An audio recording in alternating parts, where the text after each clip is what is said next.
Assalamualaikum guys. Oke, kembali lagi bersama Draft Movie Review. Piye kabari rek? Terima kasih buat para penonton setia Draft Movie dimanapun kalian berada. Semoga kalian semua selalu sehat ya. Kali ini Draft Movie sudah merangkum sebuah film yang berjudul Yogi. Bagaimanakah keseruan filmnya? Gak perlu banyak basa-basi, ini dia alur ceritanya.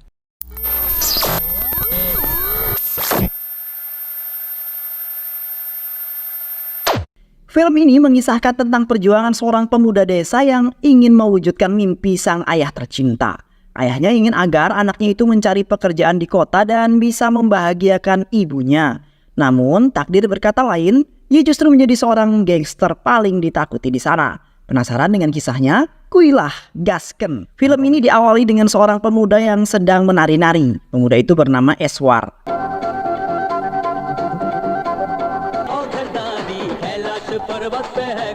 Eswar adalah anak sematawayang dari ayahnya yang bernama Murti dan ibunya yang bernama Santama. Murti adalah seorang instruktur nari di desanya. Itulah mengapa Eswar sangat senang dalam menari. Suatu ketika, Eswar melakukan sebuah sandiwara kepada emaknya. Dia berpura-pura kesal karena ibunya tak hadir untuk menyaksikannya menari. Santama menjelaskan kepada Eswar bahwa penyebab ketidakhadirannya itu karena dia sedang membeli obat ayahnya yang sedang sakit. Ternyata kata-kata Santama itu tak sedikit pun membuat hati Eswar simpati. Eswar kemudian melanjutkan sandiwaranya dengan memarahi emaknya. Namun sang emak malah menari-nari untuk menghibur kekesalan Eswar. Eswar yang melihat hal tersebut tentu saja langsung ikut menari bersama emaknya. Eswar tak akan pernah bisa memarahi Santama karena dia sangat menyayangi emaknya tersebut. Begitulah dengan Santama, dia sangat mencintai dan menyayangi Eswar. Apalagi Eswar adalah anak satu-satunya di keluarga tersebut. Butuh waktu yang sangat lama bagi Santama untuk bisa memiliki Eswar. Dia harus menunggu 22 tahun baru kemudian dianugerahi Eswar. Suatu hari seorang datang menemui Murti untuk mengatakan kepadanya bahwa Eswar sedang menari di kuil. Mendengar hal tersebut, hati Murti menjadi kesal. Dia tahu bahwa dirinya memang seorang instruktur nari, namun dia tak ingin Eswar mengikuti jejaknya. Dia ingin Eswar pergi ke kota untuk mencari sebuah pekerjaan. Ibu Eswar yang mengetahui hal tersebut kemudian mengatakan kepada Eswar, "Ayahmu akan marah jika mengetahui bahwa kamu tadi ikut menari di kuil ini. Ambillah obat ini, anggap saja bahwa kamulah yang membeli obatnya," ujar Santama. Eswar menuruti perkataan emaknya itu. Dia kembali ke rumahnya dengan membawa obat di tangannya. Namun di rumah, Murti telah mengetahui bahwa Eswar berbohong. Kebohongan Eswar itu diperparah dengan seseorang wanita yang datang dan mengatakan bahwa ibu Santama meninggalkan catatan resepnya. Kini Murti menjadi sangat kesal. Jantungnya berdetak dengan sangat kencang karena di saat ini sedang memarahi Eswar. Hal itu membuat penyakit Murti pun kambuh. Dadanya menjadi sesak dan kepalanya menjadi pusing. Ternyata penyakitnya itu semakin menjadi parah. Murti lalu menyampaikan nasihatnya kepada Eswar bahwa dia sangat ingin Eswar bekerja. Dia ingin Eswar memiliki penghasilan yang cukup sehingga jika dia meninggal nanti Eswar mampu membiayai kebutuhan emaknya. Eswar menjadi sangat tersentuh dengan perkataan ayahnya tersebut. Dia berjanji akan bekerja ketika pabrik yang ada di desanya ini telah dibuka. Keesokan harinya, sahabat Eswar yang bernama Baswa baru saja tiba dari kota. Baswa menceritakan bahwa dirinya sekarang menjadi orang yang sukses di kota. Semua orang yang ada di sana percaya dengan kata-kata Baswa. Ternyata juga Eswar pada aslinya Baswa hidup sebagai seorang pencopet di kota. Tak lama kemudian Eswar melihat beberapa orang yang sedang menggotong seseorang mayat. Ternyata mayat itu adalah mayat tetangga Eswar. Para warga di sana tidak mau mengantarkan mayat tersebut karena diketahui saat dia hidup pernah menghabisi nyawa seseorang. Saat itu Eswar mengingat kata-kata ibunya. Ibunya pernah mengatakan kepada Eswar jika dia melihat seseorang yang telah tiada, maka Eswar harus ikut membantu pemakamannya. Baik orang itu adalah orang yang baik ataupun orang yang jahat. Karena di mata Tuhan semuanya itu sama. Eswar kemudian membantu pemakaman mayat itu sesuai dengan tradisi di desanya. Dia menari-nari hingga sampai ke tempat pemakaman sang mayat. Di saat yang bersamaan, kondisi ayah Eswar kini semakin memburuk. Dirinya sekarat dan akhirnya meninggal dunia. Santama yang ada di sana tak mampu berbuat banyak, dia hanya bisa menangisi kepergian suami tercintanya tersebut. Tak lama kemudian, Eswar kembali ke rumahnya untuk menceritakan apa yang telah dilakukannya.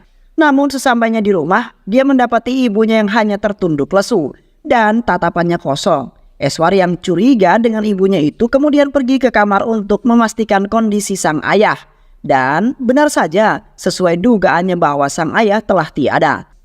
Eswar yang sangat menyesal karena dia tak berada di sisi sang ayah menjelang kematiannya. Keesokan harinya ibunya yang bersedih itu akan melakukan tradisi jandanya. Dia menghancurkan gelang pemberian Murti suaminya. Eswar yang tidak menginginkan hal tersebut kemudian pulang dan memecahkan semua tabungan miliknya. Dia menggunakan semua uang miliknya untuk membeli gelang yang baru. Namun sayang, ternyata semua uang yang dimiliki Eswar tersebut tidak cukup untuk membeli gelang yang baru. Dia meminta agar harga dari gelang itu diturunkan, namun penjual gelang tetap tidak mau menurunkannya. Eswar menjadi sangat bingung. Dia pun akhirnya nekat membawa paksa gelang itu dari sana dan memakaikannya ke Santama. Namun tak lama kemudian penjual gelang itu datang dan mengatakan kepada Santama bahwa uang yang diberikan Eswar untuk membeli gelang itu masih belum cukup. Santama kemudian mengembalikan gelang itu kepada penjual. Eswar sangat sedih dengan apa yang menimpa dirinya. Dia kemudian mengingat bahwa Baswa dulu pernah mengajaknya untuk pergi ke kota dan bekerja di sana. Atas dasar itulah Eswar kemudian memantapkan tekadnya untuk pergi menyusul Baswa di kota. Eswar pergi ke kota Hyderabad untuk mencari Baswa di sana. Namun sesampainya di sana, dia bingung harus mencari Baswa kemana. Karena sama sekali tidak memiliki petunjuk. Eswar akhirnya pergi ke sebuah kuil dan berdoa agar bisa diberikan bimbingan, dan kemudian setelah lama berdoa, Eswar lalu bertanya-tanya pada semua orang yang ada di sana apakah mereka ada yang mengenal Baswa. Namun sayang, tidak ada satupun dari mereka yang mengenal ciri-ciri Baswa. Tak lama kemudian, seseorang penipu tiba-tiba saja datang dan mengatakan kepada Eswar bahwa dia mengenal Baswa. Dia akan mengatakan keberadaan Baswa, namun dengan satu syarat, yaitu jika Eswar mau membelikannya makanan. Eswar yang polos dan baik hati tentu tanpa pikir panjang menyetujui permintaan tersebut.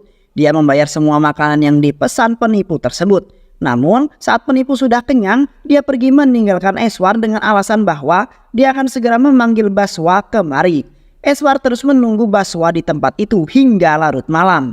Pemilik kedai yang tak tega melihat Eswar terus menunggu pun akhirnya memberikan Eswar selimut. Eswar tidur dengan nyenyak di sana. Namun tak lama kemudian Eswar terbangun karena dikejutkan dengan dua buah mobil yang saling beradu banteng. Ternyata mobil itu adalah mobil dari Kotailah yang merupakan mafia terbesar di kota tersebut, dan yang satunya lagi adalah mobil dari Saidulu, adik dari Narsing yang merupakan preman sekaligus mafia saingan Kotayah. Mereka berdua adalah mafia tanah yang sedang berkonflik. Saidulu bersama anak buahnya datang untuk menghabisi Kotailah. Mereka menyerang Kotailah dan Krishna, asistennya yang cacat fisik, dengan sangat kejam. Namun Eswar yang tidak tahan melihat kekejaman itu langsung berteriak untuk meminta mereka berhenti. Saidulu dan anak buahnya kemudian pergi meninggalkan Kotailah di sana. Sedangkan Eswar langsung membawa Kotailah dan asistennya yang sudah terluka parah ke rumah sakit. Keesokan harinya polisi datang ke TKP untuk melakukan penyelidikan. Berdasarkan hasil penyelidikan, Eswar kemudian ditahan oleh pihak kepolisian karena diduga merupakan anak buah dari Kotailah yang sulit dijerat hukum. Eswar tentu saja membantah tuduhan tersebut. Dia menjelaskan kepada polisi bahwa dia adalah pemuda desa, baru saja tiba di kota ini dan sama sekali tidak mengenal siapa itu Kotailah. Namun polisi tak mempercayai kata-kata Eswar begitu saja. Mereka tetap yakin bahwa Eswar adalah anak buah dari Kotailah. Tak lama kemudian Chandra, sang pemilik kedai, datang ke kantor polisi untuk menyelamatkan Eswar. Chandra membenarkan perkataan Eswar dan menambahkan bahwa dia adalah kerabat saya yang baru saja datang dari desa. Tapi polisi masih tak percaya begitu saja. Jika benar orang ini adalah kerabatmu, lantas siapakah namanya? Ujar polisi tersebut. Chandra yang panik kemudian secara spontan menyebutkan bahwa nama kerabatnya itu adalah Yogi.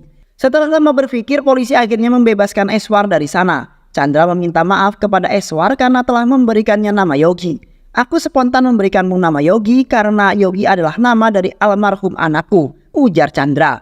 Eswar sama sekali tak keberatan dengan itu semua. Eswar lalu menceritakan kepada Chandra tentang alasannya datang ke kota ini.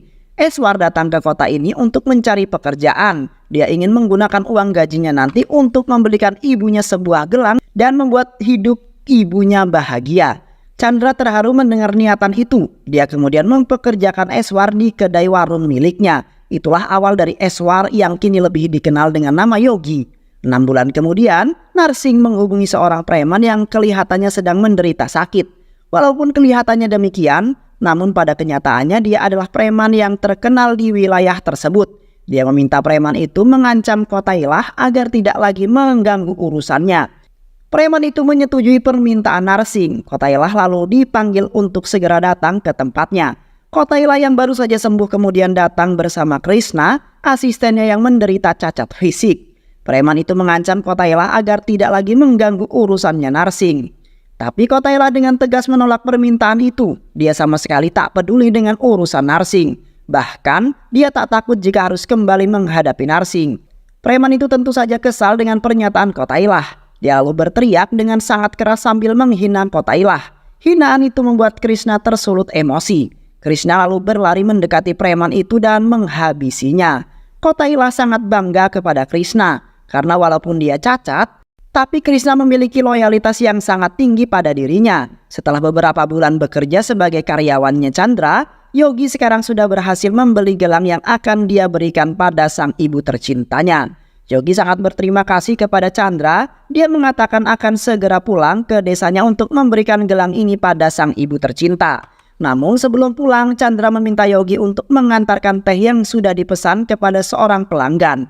Yogi berjalan sambil melihat gelang tersebut dan membayangi wajah ibunya yang pasti sangat bahagia. Sesampainya di sana ternyata orang yang memesan teh itu adalah Saidulu dan anak buahnya. Saidulu masih mengingat bahwa Yogi adalah pemuda yang waktu itu menyelamatkan Kotailah. Saidulu lalu menghubungi Narsingh, kakaknya, dan menceritakan tentang aksi Yogi yang menyelamatkan Kotailah. Narsingh yang mendengar cerita itu tentu saja marah dan menganggap bahwa Yogi adalah penghalang yang harus dilenyapkan.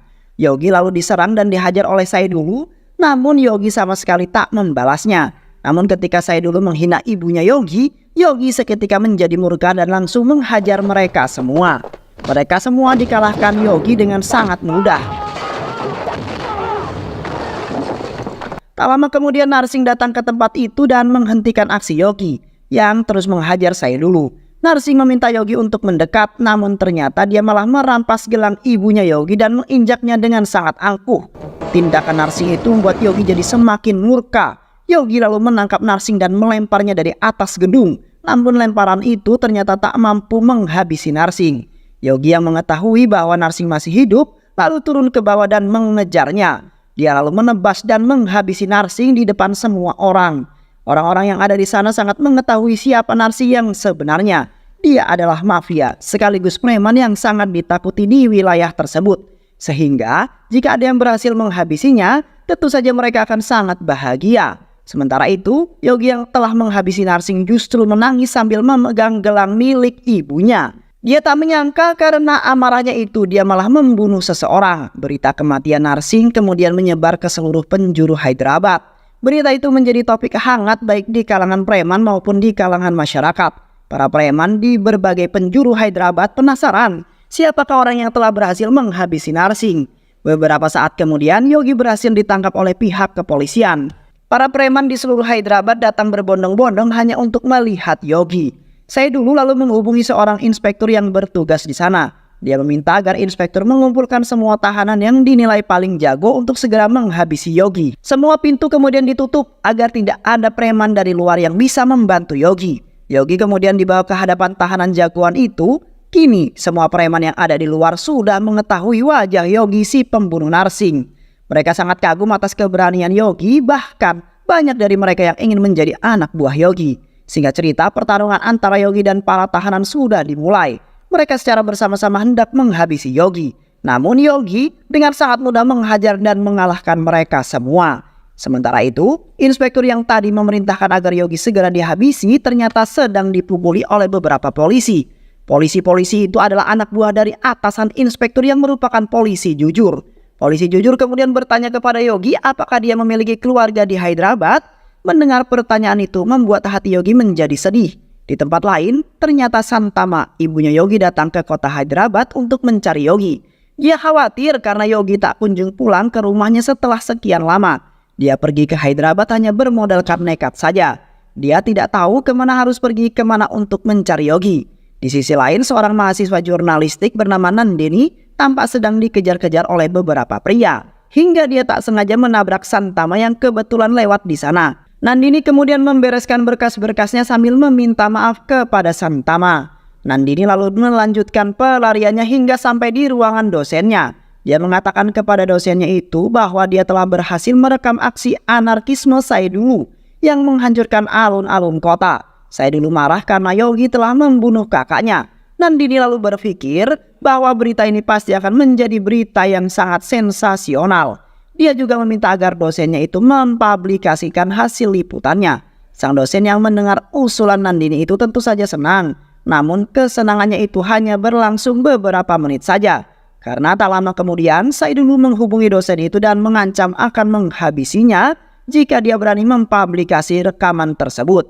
Sang dosen yang mendengar ancaman itu menjadi sangat ketakutan. Dia lalu membatalkan niatnya dan mengatakan kepada Nandini bahwa liputan itu tidak akan menjadi sensasional karena sudah biasa terjadi di masyarakat. Nandini tentu saja kecewa dengan keputusan dosennya tersebut. Dia lalu berniat kembali ke rumahnya, namun malah bertemu dengan Santama. Santama sengaja menunggu Nandini karena saat bertabrakan tadi foto Yogi atau Eswar tak sengaja terbawa oleh Nandini. Nandini lalu memberikan foto itu kepada Santana. Karena saat itu hujan turun dengan deras, Nandini lalu mengajak Santana untuk berteduh dulu di rumahnya. Di perjalanan, Santana menceritakan alasannya datang ke kota Hyderabad. Nandini kemudian bertanya kepada Santana siapa nama putranya itu. Eswar Chandra Prasad, itulah nama anakku, ujar Santana. Karena kasihan dengan Santana, Nandini kemudian meminta Santana untuk tinggal saja di rumahnya sambil mencari putra tercintanya. Usut punya usut, ternyata Nandini tinggal bersama pamannya di rumah yang terbilang lumayan besar. Dia juga diketahui sangat suka kepada anak-anak. Hal ini dapat dilihat dari anak-anak kecil yang sering bermain di rumahnya. Beberapa hari kemudian, Nandini meminta Santana untuk menyerahkan foto Eswar putranya itu. Karena Nandini akan mencetaknya dan menyebarkan ke seluruh penjuru Hyderabad. Namun sayangnya, foto yang dimiliki oleh Santana hanyalah foto Eswar saat masih kecil. Walaupun begitu, Nandini tidak pantang menyerah. Dia yakin jika Eswar melihat foto itu, dia pasti menyadari bahwa ibunya sedang mencarinya di kota ini. Di sisi lain, Yogi ternyata baru saja bebas dari penjara. Banyak media dan jurnalistik yang datang untuk meliput berita bebasnya juga. Termasuk juga Nandini. Dia hadir di sana untuk meliput berita bebasnya Yogi tersebut. Ternyata Yogi tidak bebas secara murni. Dia bebas karena mendapat jaminan dari Kota Ilah. Kota Ilah membebaskan Yogi untuk membayar hutang dahulu karena Yogi telah menyelamatkan dirinya. Kota Ilah juga meminta agar Yogi bisa bergabung bersamanya untuk menguasai kota Hyderabad. Namun Yogi menolak tawaran Kota Ilah. Dia mengatakan kepada Kota Ilah bahwa dia hanya ingin kembali ke desanya untuk hidup damai bersama sang ibu tercinta. Yogi kemudian pergi dari sana, namun langkahnya dihalangi oleh salah satu anak buah Kota Ilah. Yogi pada awalnya tidak ingin meladeni anak buah Kota Ilah, namun karena dia mengeyel, tak mau pergi dari hadapan Yogi, Yogi kemudian membantai anak buah Kota Ilah itu hanya dengan sekali pukulan. Hal itu membuat Kota Ilah tercengang dengan kekuatan Yogi. Dia lalu membiarkan Yogi pergi dari sana. Yogi ternyata pergi hanya untuk kembali ke warung kedainya. Baru saja sampai di sana, semua orang langsung menyambutnya dengan panggilan bos. Yogi tak mengerti dengan apa yang sedang terjadi. Dia lalu bertanya kepada Chandra, dan Chandra kemudian menjelaskan bahwa sekarang nama Yogi telah dikenal sebagai nama pahlawan. Hanya menyebutkan nama Yogi saja, maka semua urusan akan selesai saat itu juga. Daripada namamu itu digunakan oleh orang yang tak bertanggung jawab, maka lebih baik kamu menjadi pahlawan yang sesungguhnya saja, yaitu menggunakan namamu itu untuk membantu orang-orang kecil, ujar Chandra. Di sisi lain, seorang pria yang merupakan pacar sahabat Nandini yang bernama Karin dipukuli oleh beberapa preman. Mereka mengatakan bahwa semua ini mereka lakukan karena disuruh oleh kakaknya Karin. Kakaknya Karin tak ingin adiknya berpacaran dengan pria tersebut. Nandini lalu meminta mereka untuk berhenti. Tapi mereka mengacuhkan kata-kata Nandini. Nandini yang kesal pun kemudian mengaku bahwa dia adalah pacarnya Yogi. Pengakuan Nandini itu membuat para preman terdiam dan pergi saat itu juga. Nama Yogi benar-benar menjadi momok yang menakutkan di kota Hyderabad. Di tempat lain, seorang pegawai kebersihan tampak sedang ingin mengombe miras secara sembunyi-sembunyi. Namun, Belum juga meminum miras tersebut, salah satu dosen malah memanggilnya untuk segera bertemu. Alhasil, pegawai kebersihan itu pun membuang mirasnya ke dalam toilet tanpa menyiramnya. Di tempat lain, paman Nandini baru saja tiba di kampus untuk mencari Nandini. Namun karena tak kunjung menemukannya dan kebetulan dirinya juga kebelet berak, paman Nandini lalu pergi ke toilet kampus. Dia tak menyadari bahwa toilet itu masih ada miras yang belum disiram. Karena sudah kebelet, paman Nandini kemudian boker di sana sambil menyalakan urut.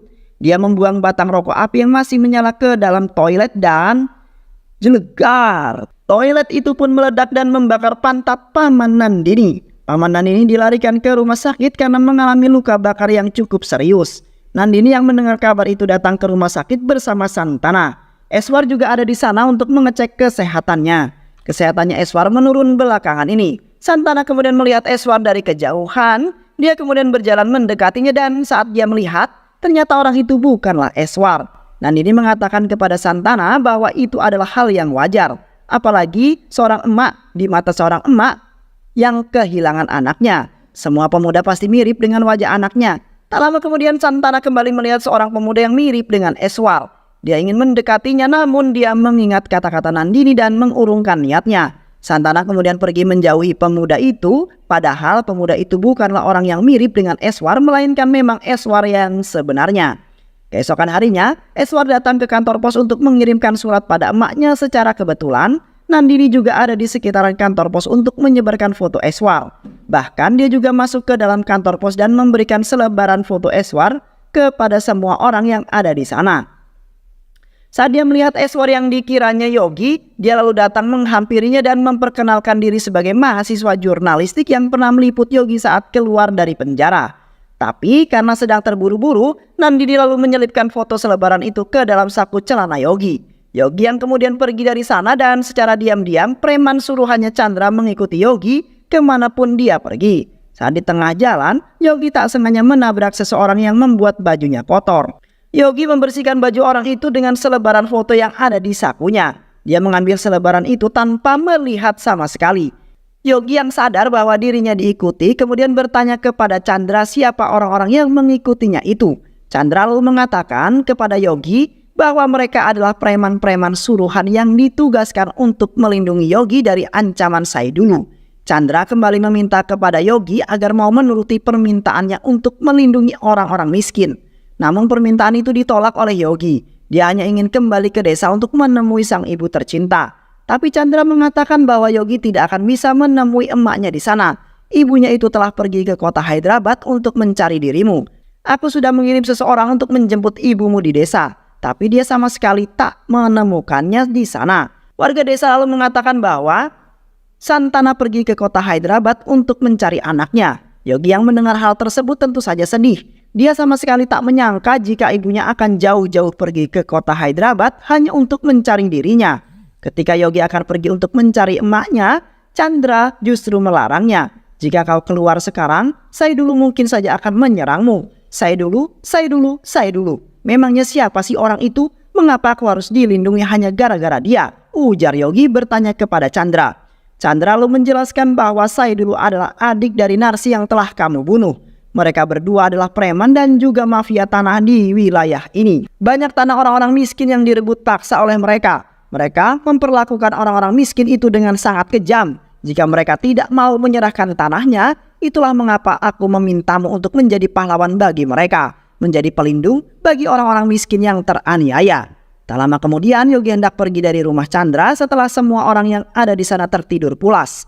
Dia dibantu oleh Cotu, pegawainya Chandra, untuk keluar dari rumah tersebut. Namun di tengah aksi pelariannya itu, dia tak sengaja melihat sebuah bayangan orang yang sedang melintas. Yogi mengikuti kemana bayangan itu pergi. Ternyata bayangan itu berasal dari anak buah Saidulu yang dikirim untuk menghabisi Yogi. Namun, bukannya berhasil menghabisi Yogi, justru Yogi lah yang malah menghabisi orang tersebut. Yogi lalu pergi ke markas Saidulu dan menghabisi semua orang yang ada di sana. Chandra sangat senang dengan keberanian Yogi. Sejak kejadian itu Yogi kemudian memantapkan tekadnya untuk membantu orang-orang miskin. Dia juga sudah memantapkan akan menggunakan nama Yogi di kehidupannya. Yogi kemudian mulai bergerak mengancam para penjahat yang sudah mengambil tanah milik warga. Dia menjelma sebagai sosok yang menakutkan bagi preman-preman yang bekerja di bawah naungan Saidulu. Dia juga menghancurkan usaha milik Saidulu hingga banyak mengalami kerugian. Aksi kepahlawanan Yogi tidak hanya di dunia pertahanan saja, dia juga hadir di dalam dunia kesehatan. Dia mengancam seorang dokter yang enggan mengoperasi pasien yang merupakan keluarga orang miskin. Ancaman Yogi membuat nyali dokter itu ciut. Dia akhirnya secara terpaksa mematuhi keinginan Yogi dan melakukan operasi pada pasien miskin tersebut.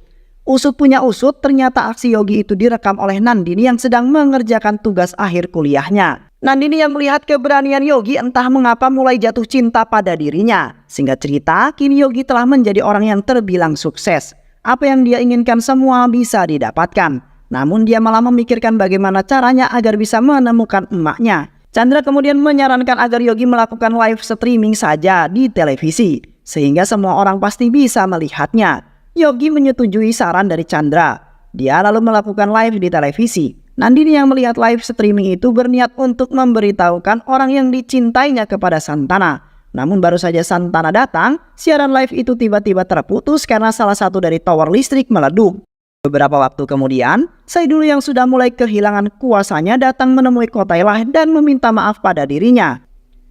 Bahkan Kotailah siap untuk bergabung ke dalam kelompok Saidulu. Kotailah yang mendengar hal tersebut tentu saja senang dan dia dengan senang hati menerima permintaan Saidulu. Karena jika Saidulu bergabung ke dalam kelompoknya, maka otomatis kota Hyderabad berada di bawah kendalinya. Kotailah kemudian mengajak Saidulu untuk bertemu dengan Yogi. Saidulu menyampaikan permintaan maafnya karena telah menyerang Yogi. Kotailah juga meminta agar Yogi memaafkan Saidulu. Dia terus memaksa Yogi untuk menggandeng tangan Saidulu sebagai tanda permintaan maaf diterima.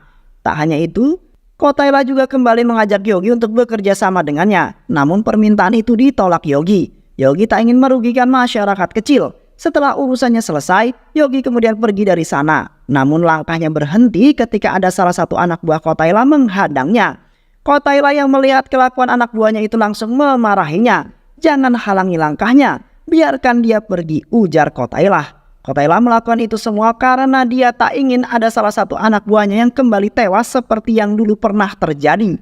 "Kau beruntung karena Yogi masih bersabar, karena jika tidak, kau pasti sudah tewas sekarang karena satu hantaman dari Yogi," ujar Kotailah yang memarahi anak buahnya. Saidulu yang melihat keangguhan Yogi itu kemudian merasa kesal. Dia menghasut Kotailah untuk segera menghabisi Yogi.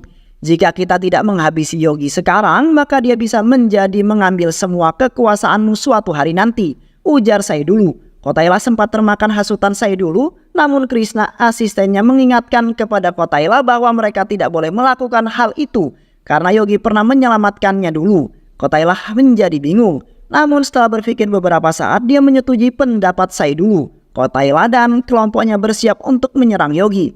Keesokan harinya, Nandini datang menemui Yogi untuk meminta izin agar Yogi bersedia untuk diwawancarai.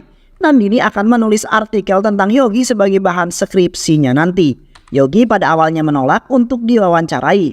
Tapi karena Nandini terus memaksanya, Yogi akhirnya setuju dan diwawancarai. Yogi lalu menceritakan semua kisahnya mulai dari awal saat dia datang ke kota Hyderabad hingga saat dia bisa menjadi seperti sekarang ini. Namun di tengah acara wawancara itu, salah satu anak buah Yogi ditembak oleh Saidulu dari kejauhan. Yogi yang mengetahui hal tersebut tentu saja marah. Dia berlari mengejar Saidulu, namun Saidulu berhasil melarikan diri. Yogi kemudian pergi bersama anak buahnya untuk mencari Saidulu ke markas Kotailah. Setelah beberapa saat melakukan pencarian, mereka tak kunjung menemukan Saidulu di sana. Yogi lalu memperingati Kotailah untuk tidak macam-macam dengannya. Karena jika Kotailah berani mencapkan taringnya, Yogi memastikan akan menebas leher Kotailah. Yogi bersama anak buahnya kemudian pergi dari sana. Tak lama kemudian Saidulu muncul di hadapan Kotailah.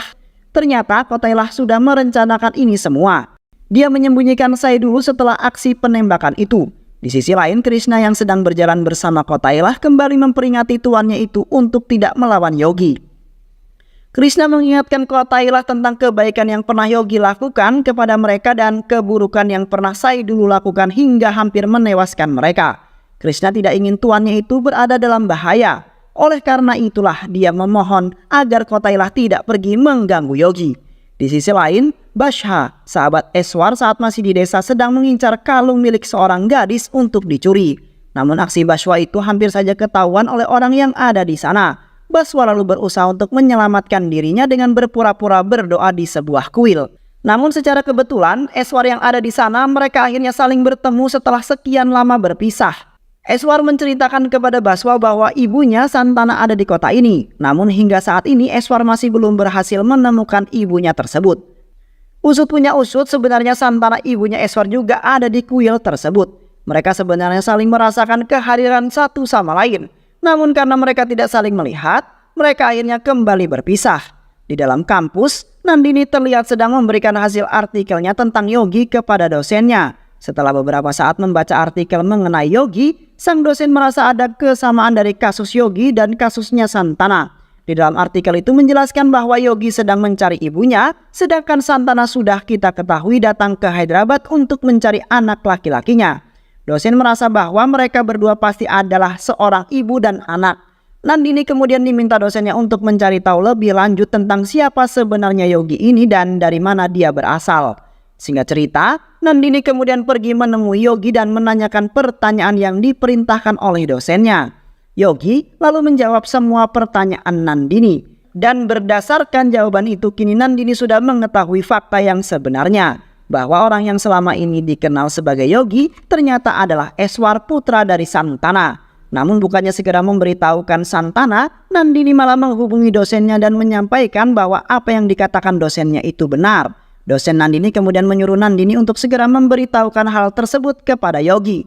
Namun tiba-tiba anak buah Yogi datang dan mengatakan kepada Yogi bahwa sesuatu yang buruk sedang menimpa Chandra. Yogi langsung pergi bersama anak buahnya untuk menemui Chandra. Nandini yang berusaha mengejar Yogi kemudian berteriak bahwa ibunya Yogi ada di rumahnya. Namun teriakannya itu sama sekali tak didengar oleh Yogi. Sesampainya di kedai warung milik Chandra, Yogi sangat syok melihat warungnya itu telah habis dibakar oleh Saidulu. Saidulu juga menyandra Chotu yang merupakan salah satu pegawai Chandra di warung itu. Yogi menjadi sangat murka dengan kelakuan Saidulu. Dia bersama anak buahnya langsung datang ke tempat persembunyian Saidulu dan melibas semua orang yang ada di sana. Di sisi lain, Nandini yang sudah sampai di rumahnya langsung mencari Santana untuk mengatakan kabar baik itu. Tapi sayang Santana tak ada di rumah. Santana pergi berjalan-jalan dengan harapan akan bertemu dengan anaknya Eswar. Namun di tengah jalan, Santana justru bertemu dengan Basha, sahabat Eswar. Basha mengatakan kepada Santana bahwa dia kemarin bertemu dengan Eswar. Dia juga mengetahui di mana alamat Eswar tinggal. Santana yang mendengar hal tersebut tentu saja menjadi sangat bahagia. Baswa kemudian mengajak Santana untuk pergi ke alamat Eswar. Namun mereka tak mendapati Eswar di sana. Mereka lalu bertanya kepada orang-orang yang ada di sana, apakah mereka melihat Eswar? Namun tak ada satupun orang yang mengetahui keberadaannya. Mereka bahkan tak mengenal siapa itu Eswar. Baswa dan juga Santana tak berhasil mengetahui keberadaannya karena mereka menanyakan tentang keberadaan Eswar, bukan keberadaan Yogi. Sedangkan orang-orang yang di sana mengenal Eswar dengan nama Yogi. Baswa kemudian mengajak Santana untuk pergi ke kuil karena dia mengetahui bahwa Eswar akan berdoa di kuil setiap hari Senin. Tak lama kemudian Yogi yang sedang berlari mengejar Saidulu berada di persis belakang Santana. Namun Santana sama sekali tak melihat menoleh ke belakang. Saidulu kini berada di posisi tersudut. Dirinya yang sudah tak dapat melarikan diri lagi kemudian memohon ampun kepada Yogi. Yogi yang tak ingin ada perselisihan lagi kemudian menerima permintaan maaf itu dari Saidulu dan segera pergi meninggalkannya. Saidulu yang ternyata hanya berpura-pura kemudian memanfaatkan momen tersebut untuk menghabisi Yogi. Namun Yogi yang terlebih dahulu mengetahui niat busuknya itu langsung menebas Saidulu hingga tewas di tempat.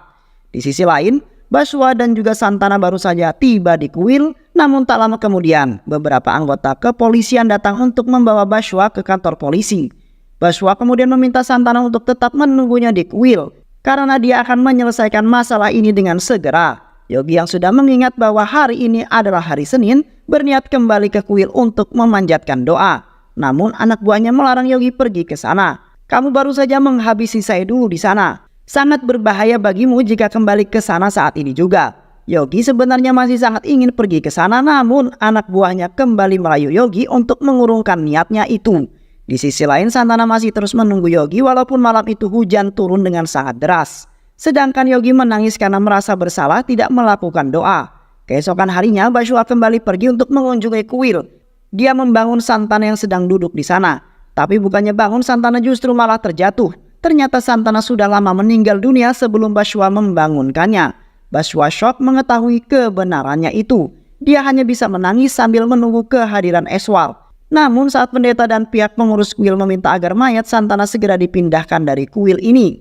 Di sisi lain, Yogi bersama anak buahnya ternyata sedang dalam perjalanan menuju kuil. Tapi tak lama, mobil mereka kemudian malah mogok di tengah jalan. Yogi dan anak buahnya terpaksa harus berjalan kaki menuju kuil. Sementara itu, Baswa akhirnya menyewa beberapa orang untuk membawakan mayat Santana pergi dari kuil tersebut. Pihak kepolisian yang melihat Baswa ada di sana kemudian memberhentikan dan kembali mengamankannya. Mereka curiga jika Baswa yang ada di sekitar mayat itu akan beraksi untuk mencuri perhiasan yang masih menempel di tubuh mayat. Orang-orang yang disewa Baswa tetap melanjutkan perjalanan untuk membawa mayat Santana ke tempat peristirahatan terakhirnya.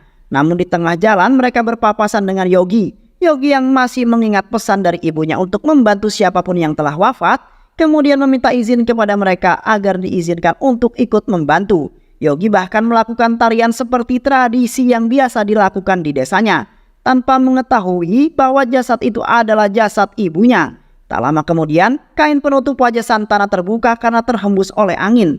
Anak-anak yang biasa main ke rumah Nandini melihat wajah Santana dari dalam bus. Mereka kini mengetahui bahwa Santana telah meninggal dunia. Mereka lalu menyampaikan berita itu kepada Nandini. Di sisi lain, anak buah Kotailah yang ada di sana tak sengaja melihat Yogi yang sedang menari di depan mayat. Mereka lalu melaporkan hal itu kepada Kotailah. Kotailah meminta mereka untuk segera menghabisi Yogi, namun Krishna yang ada di sana kembali mengingatkan tuannya itu untuk tidak menghabisi Yogi. Namun saran dari Krishna itu ditolak mentah-mentah oleh Kotailah. Dia bahkan memarahi Kotailah dengan mengatakan bahwa Kotailah tidak memiliki hak untuk mengatur keputusannya, karena Krishna adalah anjing peliharaannya. Krishna yang mendengar kata-kata itu tentu saja marah. Dia murka dan langsung menghabisi Kotailah saat itu juga. Krishna yakin jika Kotailah saja tega membunuh Yogi, sang penyelamat hidupnya, maka dia juga pasti tega membunuh Krishna suatu hari nanti. Kini, Yogi dan rombongan orang-orang yang disewa Basha telah sampai di tempat pengkremasian. Namun Yogi yang belum menyadari bahwa jenazah itu tidak ada di karangan bunga berniat untuk membelikannya. Petugas kremasi mengatakan kepada Yogi bahwa dia hanya memiliki waktu 10 menit karena kebetulan listrik juga sedang mati. Saat ini, Yogi dengan sigap langsung berlari untuk membelikan karangan bunga yang kebetulan berada tak jauh dari sana. Namun saat Yogi berbalik badan dan hendak kembali, anak buah Kotailah sedang menghadang dan siap untuk menghabisinya. Pertikaian pun terjadi. Yogi mengajar semua anak buah Kotailah yang ada di sana. Salah satu anak buah Kotailah hendak menusuk Yogi dari belakang, namun Krishna datang di saat yang tepat. Krishna meminta Yogi untuk segera pergi dan menyerahkan semua ini kepada Krishna. Di saat yang bersamaan, jasad Santana telah dibawa masuk ke dalam alat pengkremasian. Yogi yang datang terlambat dan kedatangannya itu menjadi sia-sia. Basha yang sedang kembali kemudian bingung mengapa Eswar bisa ada di sini. Eswar alias Yogi lalu menjelaskan kepada Basha bahwa dia ada di sini karena membantu sang mayat. Itu semua sesuai dengan pesan ibunya dulu yang selalu meminta Eswar untuk membantu siapapun yang telah wafat, baik itu orang miskin ataupun orang kaya, entah itu orang yang dikenal maupun orang yang tak dikenal. Baswa yang mendengar hal tersebut langsung menangis meneteskan air matanya. Dia kemudian mengatakan kepada Eswar bahwa mayat itu tak lain dan tak bukan adalah mayat sang ibu Eswar. Dengan refleks, Eswar langsung menampar Baswa. Dia sama sekali tak mempercayai kata-kata Basha. Tapi tak lama kemudian Nandini datang bersama anak-anak yang bisa main ke rumahnya. Nandini lalu membenarkan perkataan Basha dan salah satu dari anak tersebut juga menjelaskan kepada Yogi bahwa jasad itu memanglah jasad ibu Santana. Aku melihat wajah ibu Santana saat tadi berada di dalam bus. Saat itu kain penutup wajah ibu Santana terbuka karena hembusan angin, ujar anak tersebut. Anak itu juga menambahkan bahwa selama ini ibu Santana tinggal di rumah Nandini. Nandini lalu memberikan semua barang-barang Santana kepada Yogi sebagai buktinya. Yogi langsung menangis dan mengamuk di sana. Namun sayang, amukannya itu tidaklah berguna karena Santana sudah menjadi abu sekarang. Takdir memanglah sangat kejam karena tidak mengizinkan kedua ibu dan anak itu bertemu. Yogi lalu menganggap bahwa ini semua adalah karma bagi dirinya karena selalu berbuat jahat dan ibunya lah yang menanggung semua dosa-dosa itu. Yogi hanya bisa menangis sejadi-jadinya karena tak bisa melihat wajah sang ibu untuk yang terakhir kalinya. Namun di tengah tangisan itu dia mendengar suara sang ibu yang mengajaknya menari bersama. Kini Yogi benar-benar yakin bahwa sang ibu memang sudah tiada. Yogi hanya bisa mampu berteriak memanggil ibunya. Dan film pun selesai. Banyak pelajaran hidup yang kita dapatkan dari film ini ya teman-teman. Semoga teman-teman semua terhibur setelah menyimak alur cerita film ini. Terima kasih sudah menyimak video-video LK21 Revive. Semoga sahabat semua terhibur dan sampai bertemu lagi di video-video berikutnya. Wassalamualaikum warahmatullahi wabarakatuh.